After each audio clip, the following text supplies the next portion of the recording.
In the movie, we will see that a man goes inside the car to steal, but he gets locked inside the same car. The real trouble starts when he comes to know that this car is bulletproof. So in the beginning of the movie, we see a man named Eddie Barris. He is currently at the garage shop because he has come here to get his van repaired. Eddie is short of some money to get the van repaired. Eddie tells the mechanic that he will give the remaining money later, but the mechanic did not want to lend it. Eddie is in a hurry because he has to pick up his daughter named Sarah from school, but now he will not be able to pick her up. Eddie is struggling with a lot of money and has even been divorced. Due to his financial crunch, the only thoughts in his mind are how to meet his money needs. He even decides to steal. Eddie checks nearby cars and steals valuables from them, and from them, he takes lottery tickets and food items. Well, since Eddie did not pick up Sarah, Sarah's mom picked her up, and Sarah did not get angry with her dad either. Eddie loves his daughter very much, but her condition is not good. Now, while going from a place, Eddie sees a very luxurious car. The name of the car was Dolus, and it looked like this car belonged to a rich person. Now, without delay, Eddie decides to clean his hands on this too. He opens the door of the car, and the door was also open here. Eddie now quickly goes inside the car, and the car was very luxurious from inside. Now he quickly starts searching for some valuable items from it. Even after searching a lot, he does not find much here. Only a pair of sunglasses is found. At the same time, a person passes by the car, and while hiding from him, perhaps it is his car, Eddie hides from him.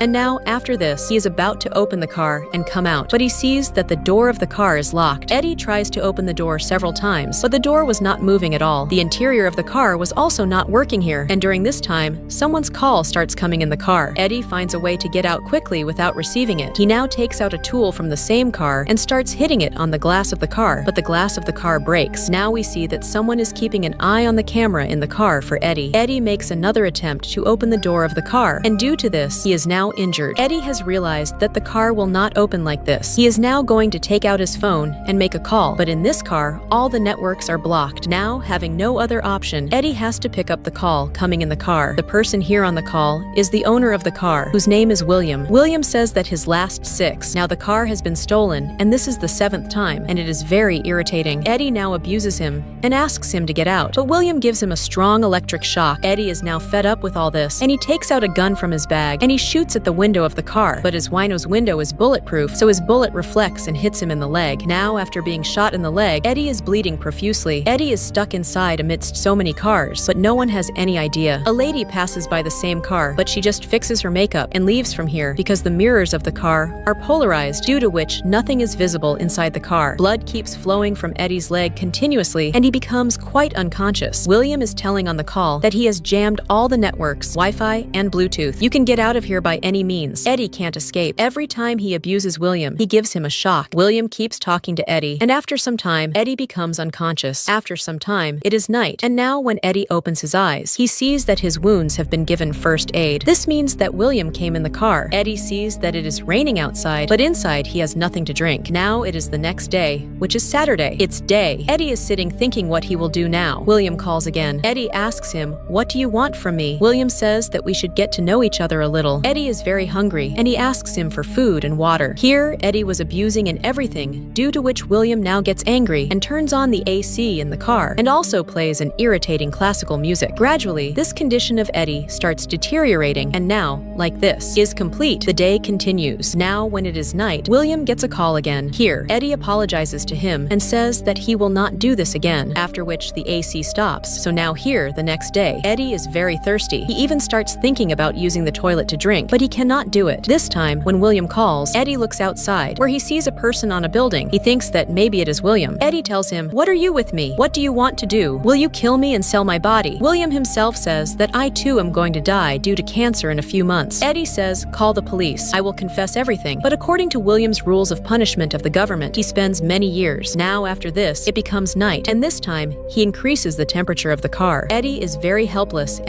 inside. He does not even have drinking water with him. This time, when William gets a call, he tells Eddie that if you tell him your social security number, I will let you drink water. There was no way for Eddie to tell him his social security number. Social security number is the thing which helps in knowing the biodata of a person and the crimes he has committed till now. Eddie gets water, which he is very happy to drink. Eddie becomes very emotional, and he apologizes to him for breaking his car. Now after William leaves, he starts tampering with the PCB, but he is not successful in it, and by then, William comes. He asks him, "What are you doing?" and also shocks him. Now the next day comes Monday. Eddie is constantly trying to turn off the PCB with his feet while hiding from William's eyes, but it is not so easy. Now due to excessive thirst, thirst. Eddie has to drink his own urine. After some time, it becomes night. He presses the start button of the car several times randomly, but suddenly, the car starts. Eddie is very happy, and he now starts moving the car. But in reality, William has started the car, and while driving the car, he takes Eddie on the road. William takes Eddie on a tour of the car, and now, after taking it for some distance, he stops the car in an alley where there are some street goons. William now accelerates the car, and without any warning, runs the car over one person. This kills him. Later, he also chases the other person. Eddie requests him not to do this to anyone. There is nothing to be gained by killing, but William kills him without even listening to him. The next morning, when Eddie wakes up, William is talking about Amy and Sarah. Eddie is very surprised to hear this because William was talking about his ex-wife and daughter. Eddie says that he should stay away from his family. William has brought the car outside Sarah's school, and it looks like he is going to hit the car with Sarah. Now he drives the car towards Sarah. Sarah also understands within some time, and she starts trying to run away, but the car is behind her. Eddie requests her not to do so, and when William is not agreeing, then Eddie points the gun at himself, and then just before the hit, he presses the trigger, but here there were no bullets in the gun. Actually, during the time of Eddie unconscious, William had removed the bullets from the gun. Now later in the evening, it happens, and Eddie has become very irritated by listening to William's continuous nonsense, due to which now he starts breaking all the cameras and speakers installed in the car. During this, William is giving a lot of shocks to Eddie, but he breaks all the cameras. Eddie gets very emotional after seeing the photo of Sarah in his phone, and he says, "Forgive me, I have not been able to be a good dad." The car moves and goes and stops at a place. Here is another one. There was a car, and a man gets out of it and comes near Eddie and says, "You are in my car." Now here we see William, and he says, "You tie your hands with zip ties." After this, William also comes inside the car. He has Eddie's gun, and now he puts bullets in the gun. He gives Eddie something to eat, and he is going to drive the car again and take him somewhere while driving the car. At the time, Eddie was abusing William many times, due to which William hits the brakes of the car several times and injures Eddie. Eddie was still trying to adjust the same PCB continuously, and now finally, Eddie closes the switch. The control of the car goes away, and a bullet is fired from William. The car is about to fall down, and the bullet hits William only after hitting the glass. The car goes down and falls down where both the people were injured. The network has also come in Eddie's phone. Eddie regains consciousness, and he quickly opens his hands and picks up the gun. Meanwhile, Sarah's call comes, and now, after talking to Sarah, Eddie is very happy. He tells Sarah that he will come to her soon. Meanwhile, the car catches fire, and now Eddie quickly comes out by breaking the glass of the car with a hammer. The car gets completely burnt, and William is also killed. Eddie is very injured, and now he goes to the road. He stops the car and takes a lift, and after leaving here, he goes straight to his van, because from this, he is going to go to pick up Sarah, but the van is still not repaired, due to which now Eddie leaves to pick Sarah from the bicycle lying nearby. Eddie now meets Sarah, and he is very happy. With this is the end of this movie.